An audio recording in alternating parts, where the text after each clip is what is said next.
안녕하세요. 세상 속의 제자도 구독자 여러분 반갑습니다. 네, 기분 좋은 아침입니다. 네, 안녕하세요. 이렇게 아침에 또 함께 이야기 나눌 수 있어서 좋네요. 오늘 저희가 함께 살펴볼 내용은요. 헨리 블랙커비 목사님의 그 유명한 묵상집 있잖아요. 아, 하나님을 경험하는 삶 365? 네네, 맞아요. 거기서 108번째 날 막을 수 없는 계획이라는 주제를 좀 깊이 들여다볼까 합니다. 제목부터가 뭔가 딱 와닿지 않으세요? 그렇죠. 막을 수 없다. 굉장히 강력한 느낌인데요. 하나님의 계획에 대한 이야기라면 늘 관심이 가죠. 네. 그래서 이런 질문으로 시작해보면 어떨까 싶어요. 혹시 살면서 다른 사람들 때문에 그 사람들의 선택이나 실수 때문에 내 삶을 향한 하나님의 계획이 혹시 틀어지거나 멈추는 거 아닐까 이런 생각해 보신 적 있으세요? 그거 정말 누구나 한 번쯤은 해봤을 고민 같아요. 우리가 혼자 사는 게 아니니까요. 주변 영향을 받는데 그게 때론 좀 부정적일 때 하나님의 계획까지 흔들리나 싶을 때가 있죠. 바로 그 지점입니다. 그래서 오늘 이 묵상 내용을 통해서 주변 상황이나 다른 사람들하고 상관없이 우리 각자를 향한 하나님의 계획은 어떻게 굳건히 나아가는지 그걸 함께 이야기 나눠보고 싶습니다. 네, 좋습니다. 어떤 통찰이 있을지 기대가 되네요. 자, 본문이 아주 그냥 단호하게 시작해요. 다른 사람들의 결정과 불순종이 여러분에 대한 하나님의 뜻을 취소시킬 수 없다. 와, 이 문장 딱 듣고 어떠셨어요? 힘이 확 느껴지죠. 네, 정말 그렇죠. 처음부터 딱 못을 박는 느낌이에요. 물론 이게 다른 사람 행동이 우리 삶의 과정에 전혀 영향을 안 준다 그런 뜻은 아니겠죠? 본문에서도 그 점은 짚어주는 것 같고요. 맞아요. 그게 중요해요. 분명히 영향은 받을 수 있다. 그런데 그럼에도 불구하고 하나님께서 우리 안에서 또 우리를 통해서 하시려는 그 궁극적인 목적, 그건 누구도 막을 수 없다는 거. 이게 핵심 메시지 같아요. 과정이 좀 힘들어도 결과가 실패는 아니라는 거죠. 네, 정확합니다. 단기적으로 보면 계획이 틀어졌네 싶을 수 있지만 하나님의 더 큰 그림에서는 그 모든 과정조차도 그분의 선한 목적을 이루는 데 쓰일 수 있다는 거죠. 이건 정말 깊은 신뢰가 필요한 관점이에요. 그렇죠. 이 주장을 뒷받침하려고 묵상집에서 아주 익숙한 이야기를 예로 들어요. 민수기 14장 38절을 인용하면서 여호수아와 갈렙 이야기를 꺼내잖아요. 가나안 정탐꾼 이야기군요. 네, 12명 보냈는데 10명은 부정적인 보고를 하고. 맞아요. 근데 여호수아랑 갈렙 이 두 사람만 달랐죠. 그들은 우리의 밥이다 막 이러면서 네, 믿음의 보고를 했죠. 그럼 보통 생각하기엔 믿음대로 바로 가나안 땅 들어갔겠네 싶잖아요. 근데 실제 결과는 어땠죠? 바로 그게 오늘 이야기의 핵심이랑 딱 연결되는 지장인데요. 그렇게 믿음이 좋았는데도 바로 들어가질 못했어요. 못 들어갔죠. 왜 그랬죠? 다른 정탐꾼들, 그리고 그 말에 넘어간 백성들 대다수가 불신하고 원망했기 때문이죠.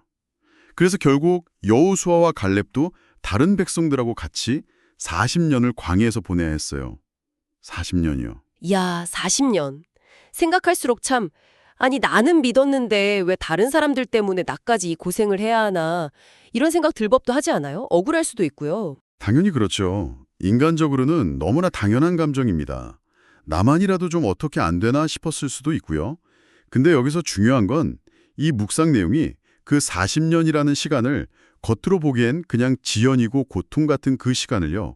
전혀 다른 시각으로 본다는 거예요. 네. 여기가 진짜 이 묵상의 하이라이트 같아요. 본문에서는 이게 실패가 아니었다. 오히려 이것도 하나님의 더 큰 계획의 일부였다? 이렇게 말하거든요. 정말 놀랍지 않아요? 계획의 일부였다. 40년 광야 생활이요. 구체적으로 어떤 의미인가요? 묵상집은 이렇게 질문을 던져요. 하나님께서 여호수아와 갈렙에게 주신 진짜 사명이 뭘까? 그냥 그 땅에 들어가는 것 자체가 최종 목표였을까?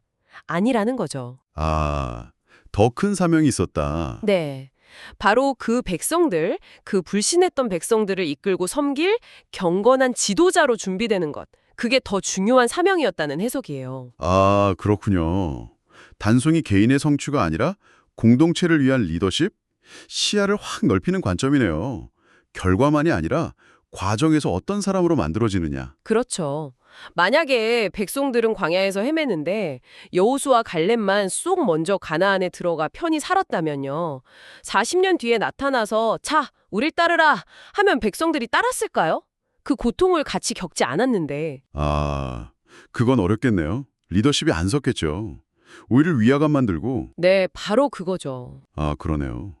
백성들과 같이 그 광야길을 걷고 만나 먹고 때로는 불평도 듣고 기도하고 그 40년이 있었기에 진짜 리더가 될 수 있었다는 거군요.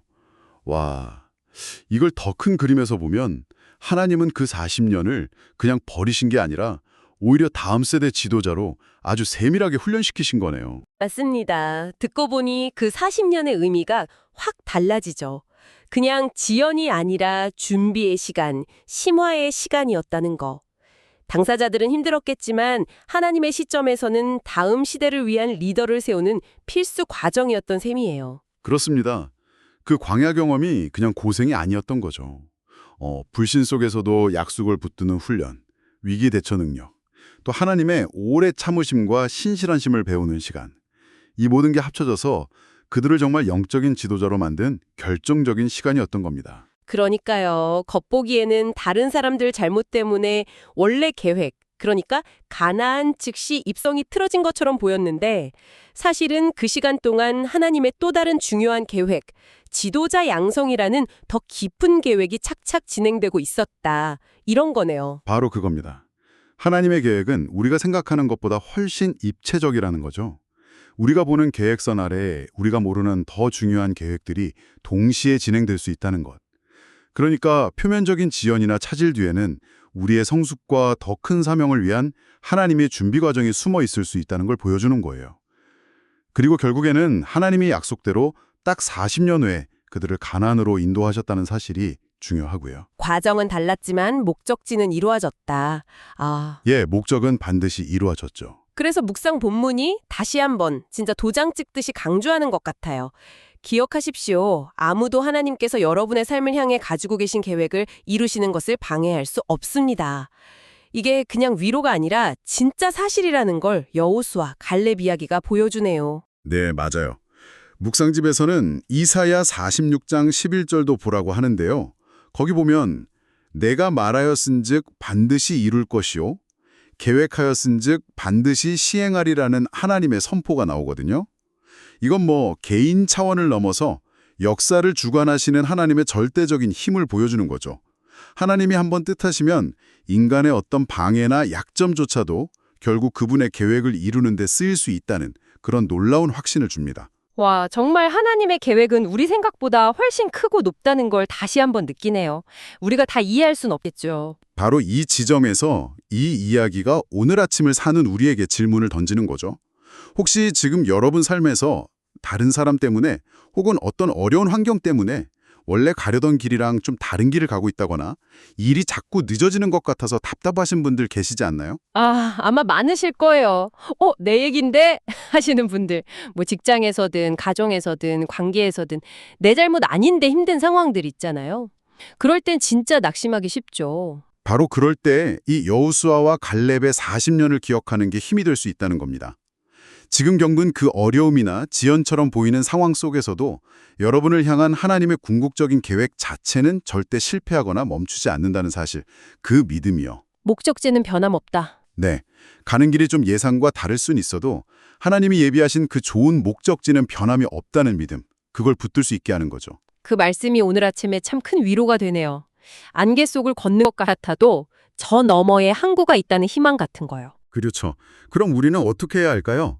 이런 상황에서 그냥 주저앉지 않고 하나님의 신실하심 믿고 계속 갈 수 있을까요? 아마 여호수아와 갈렙처럼 눈앞에 어려움 너머에 있는 하나님의 약속, 그 큰 그림을 보는 믿음의 눈이 필요하겠죠.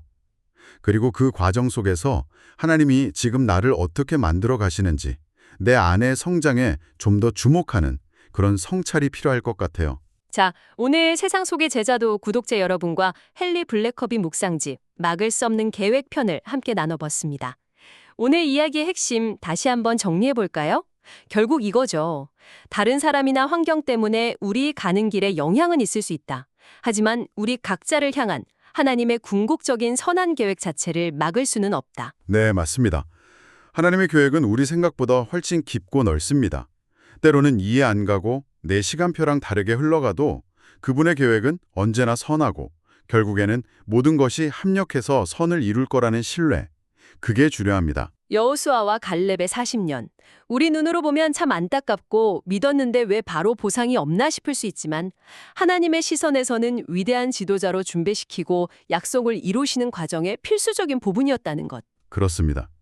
겉으로 보이는 지연이나 차질 너머에 있는 하나님의 뜻을 신뢰하는 믿음이 필요해요.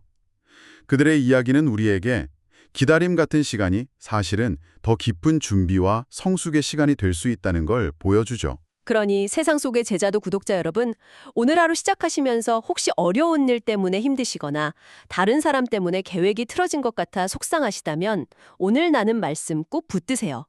여러분을 향한 하나님의 놀라운 계획은 지금도 진행 중이고 누구도 그걸 막을 수 없습니다. 힘내세요. 하나님이 신실하시면 변함없으니까요. 그 약속 붙드시고요. 그리고 마지막으로 오늘 나눈 것에 비추어서 한번 스스로에게 질문 던져보시면 좋을 것 같아요.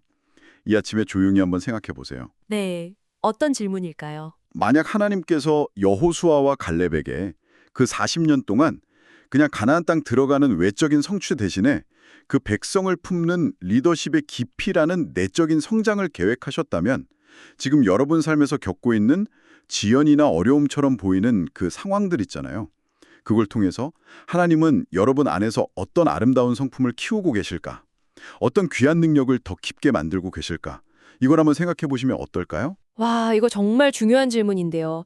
그냥 왜 나한테 이런 일, 이게 아니라 이 시간을 통해 하나님이 내 안에서 뭘 하고 계실까? 이렇게 관점을 바꾸는 거네요. 그렇죠. 뭐 예를 들면 전에는 몰랐던 인내심을 배우고 있을 수도 있고 다른 사람 아픔에 더 깊이 공감하게 되거나 아니면 생각지도 못한 지혜나 강점을 발견하게 하실 수도 있겠죠. 오늘 하루 이 질문을 마음에 품고 내 상황을 한번 하나님의 눈으로 보려고 노력해 보시면 어제랑은 다른 의미와 희망을 찾을 수 있지 않을까 싶습니다. 네, 정말 감사합니다. 오늘 나눈 이 깊은 이야기가 우리 세상 속의 제자도 구독자 여러분 모두의 아침에 따뜻한 위로와 또 새로운 용기를 주는 그런 선물이 되었으면 좋겠습니다. 네, 하나님의 계획은 언제나 우리 생각보다 크고 놀랍다는 거 기억하시면서요.